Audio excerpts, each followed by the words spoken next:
Bueno, vamos a iniciar el estudio de la cara posterior del tallo cerebral, comenzando con un mesencéfalo y luego vamos a hablar sobre el cuarto ventrículo. En el mesencéfalo, específicamente en esta área, vamos a estudiar el techo del mesencéfalo, en el cual se encuentra la lámina cuadrigémina constituida por los 4 colículos.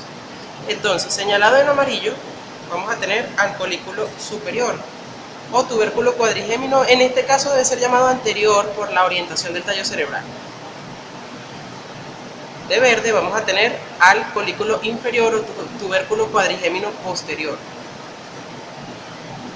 De allí hacia adelante y pasando por la cara lateral del mesencéfalo, nos vamos a dar cuenta que el colículo superior tiene un brazo muy corto que lo conecta con una estructura perteneciente a la vía visual en donde hace relevo, la cual vamos a señalar en rosado como el cuerpo geniculado lateral.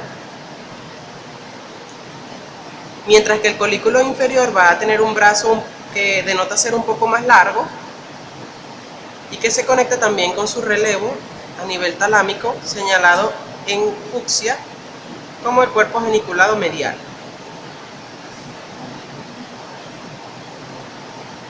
Estas estructuras nos van a servir para delimitar un área de mesencéfalo, la cual es importante para señalar el área de proyección de la vía acústica. Si nos damos cuenta retirando estos alfileres y dejando solamente a los inferiores, vamos a ver que hay un área que está delimitada superiormente por el brazo del colículo inferior, anteriormente por una estructura perteneciente a conexiones cerebelosas, que es el pedúnculo cerebeloso superior, e inferiormente por un surco que separa al pedúnculo cerebeloso superior del pedúnculo cerebeloso medio, que es el surco interpeduncular, en esta zona, y que se proyecta hacia adelante con el surco protuberancial inferior. Si nos damos cuenta, estas 3 áreas van a delimitar una tercera área, que está justamente aquí en el medio, y vamos a denominar triángulo de Reil o trígono del lemnisco lateral, área importante de trayecto de la vía coclear y sus proyecciones. Continuando entonces con la explicación de la cara posterior del tallo cerebral, vamos a conseguir que el pedúnculo cerebeloso superior hace conexión entonces lógicamente con el cerebelo, al igual que su homónimo, que es el pedúnculo cerebeloso medio, el de mayor tamaño, y que se proyecta hacia adelante, hacia la protuberancia, y que contiene parte de las fibras pontinas, de las corticopontinos, que se proyectan hacia el cerebelo. Mientras que hay un área un poco más pequeña que parte desde el bulbo raquídeo hacia arriba, y que denota ser solo una continuación de los fascículos grácil y cuneiforme y constituye el pedúnculo cerebeloso inferior. Tenemos entonces así delimitados los 3 pedúnculos cerebelosos, que pueden ser mejor visualizados en esta pieza anatómica. Dense cuenta acá que tenemos entonces el pedúnculo cerebeloso superior cortado, pedúnculo cerebeloso medio en morado, y una pequeña área que es en donde hace conexión bulbo, que es el pedúnculo cerebeloso inferior. Simplemente va a ser continuación inferior de esa estructura. Si nos damos cuenta, este pedúnculo cerebeloso inferior pareciera prolongar a esta estructura que está acá, que es área de finalización del haz o del fascículo espinotalámico posterior, ¿okay? Que simplemente lo que va a hacer es prolongar el cordón posterior de la médula, trasladando la vía sensitiva epicrítica y a la vía propioceptiva consciente. Esta área de finalización constituye entonces hacia abajo el fascículo delgado o grácil, y hacia arriba un engrosamiento que pareciera ser un tubérculo, lo vamos a denominar tubérculo grácil. Hacia afuera de ella, si nos damos cuenta, hay un surco que está separando a ese tubérculo grácil de otra estructura, que es el surco intermedio posterior. Separa entonces al fascículo grácil del fascículo cuneiforme y al tubérculo grácil del tubérculo cuneiforme. Continuándose este tubérculo cuneiforme hacia arriba, como hemos podido notar anteriormente, con el pedúnculo cerebeloso inferior.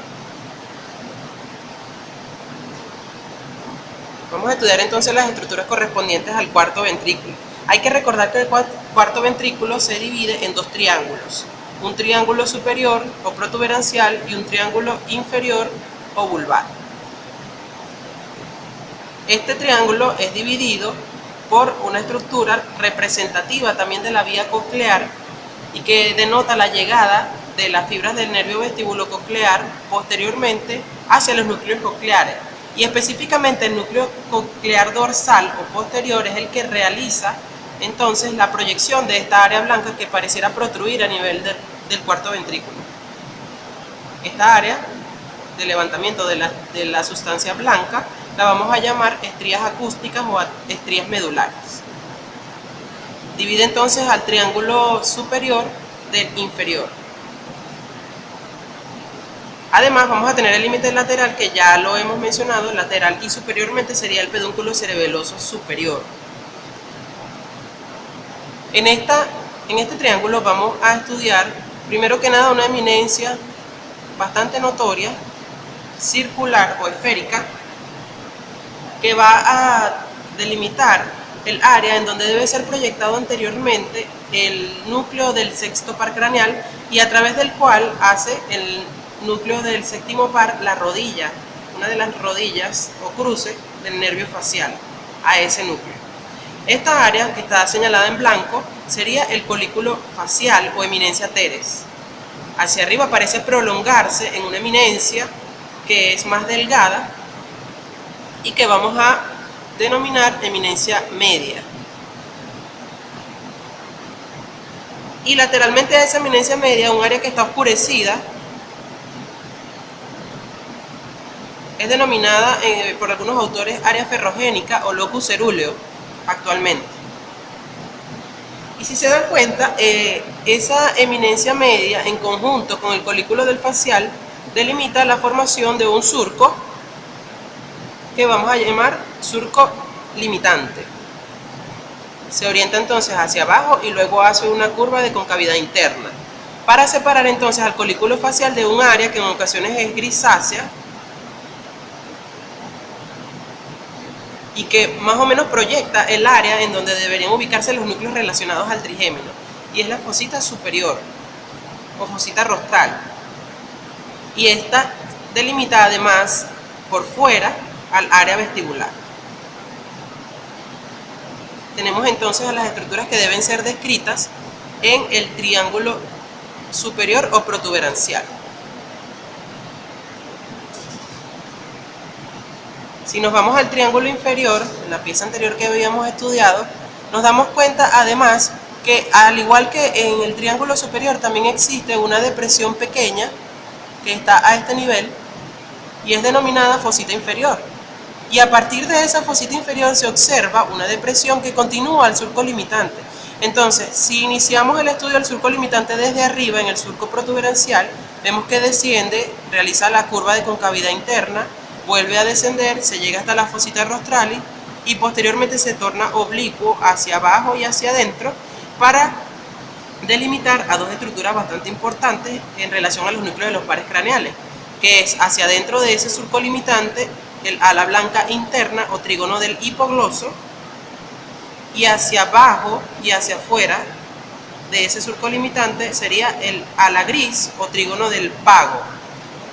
Tenemos entonces por arriba de la fosita rostralis y lo que debería ser por fuera de la prolongación del surco limitante a un área que también es denominada área vestibular. Sin embargo, coincide con algunos núcleos de la vía coclear y por ende algunos autores lo denominan área coclear.